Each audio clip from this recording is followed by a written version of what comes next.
আল্লাহকে জিজ্ঞেস করে, আল্লাহ আপনার বান্দার রমজানের এই নেকিটা 70 লিখতাম নি।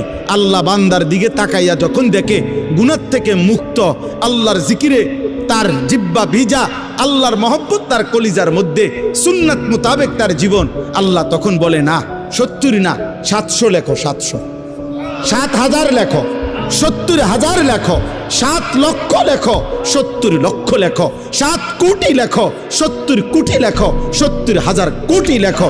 এক সেজদা, এক সেজদা, একবার সুবহানাল্লাহ বললে আল্লাহ বলে লেখো 70,000 কোটি সুবহানাল্লাহ লেখো।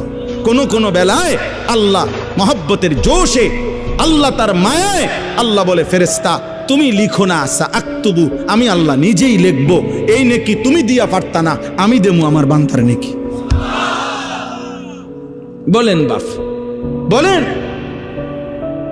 আহাজ মুসলমানের সন্তান, যদি তোমরা বুঝতা যে তোমাদের মালিক তোমাদের প্রতি কি পরিমাণ খেয়াল করেছে।